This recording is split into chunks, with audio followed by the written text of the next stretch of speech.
ദൈവവചന ചിന്തകൾ കേൾക്കുന്ന എല്ലാ മാന്യ ശ്രോതാക്കൾക്കും ക്രിസ്തീയ വന്ദനം.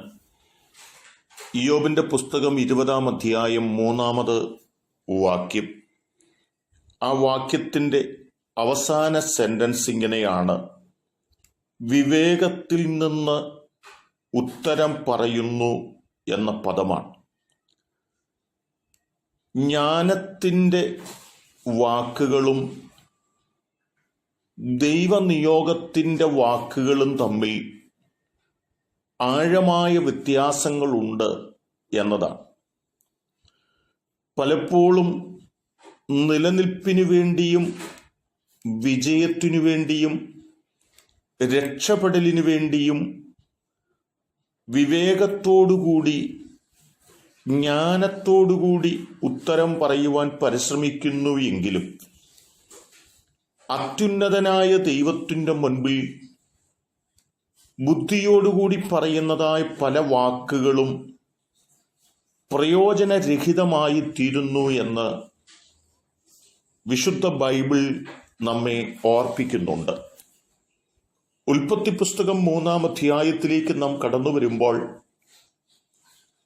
ദൈവത്തിൻ്റെ സൃഷ്ടിയായ ആദമും അവ്വയും തോട്ടത്തിൽ സന്തോഷമായി പാർത്തു എങ്കിലും ദൈവത്തോട് അനുസരണക്കേട് കാണിച്ച് നഗ്നരെന്നറിഞ്ഞിട്ട് ഒളിച്ചിരിക്കുന്ന ആദമിനെയും അവ്വയെയും വിളിക്കുന്ന ദൈവത്തിൻ്റെ അരികിലേക്ക് അവർ കടന്നു വന്ന് പറയുന്ന വാക്കുകൾ ചോദ്യത്തിൻ്റെ മറുപടിയായിട്ടല്ല എന്നതവിടെ വ്യക്തമാകുകയാണ്. ഞാൻ കഴിക്കരുതെന്ന് പറഞ്ഞ വൃക്ഷഫലം നിങ്ങൾ ഭക്ഷിച്ചുവോ എന്ന് ചോദിക്കുമ്പോൾ എന്നോട് കൂടെ ഇരിപ്പാനായി നീ തന്ന ഔവയാണ് ഇതെനിക്ക് തന്നത് എന്ന് ബുദ്ധിയോടുകൂടി പറയുകയാണ്. ഔവയോട് ചോദിച്ചാൽ ഔവയ്ക്കും ബുദ്ധിയിൽ നിന്ന് പറയുവാൻ വാക്കുകളുണ്ട്. പാമ്പ് എന്നെ ചതിച്ചു എന്നുള്ളതായ പദങ്ങളാണ്. ആ വാക്കുകളൊന്നും ദൈവത്തിൻ്റെ മുൻപിൽ പ്രയോജനപ്രദമായി തീർന്നില്ല എന്നാണ് നാം കാണുന്നത് എന്ന് മറക്കരുത്.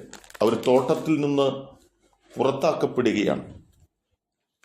4-ാം അധ്യായത്തിലേക്ക് നാം കടന്നു വരുമ്പോഴും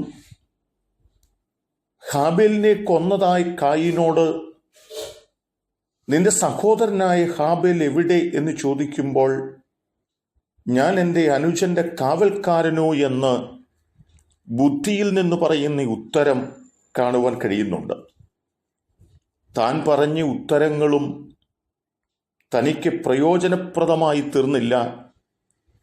ബുദ്ധിപരമായി സംസാരിച്ച വാക്കുകൾ തനിക്ക് പ്രയോജനപ്പെട്ടില്ല എന്ന് മാത്രമല്ല, അത് തനിക്ക് നാശത്തിന് കാരണമായി തീർന്നു എന്നും ഓർമ്മപ്പെടുത്തുന്നുണ്ട്.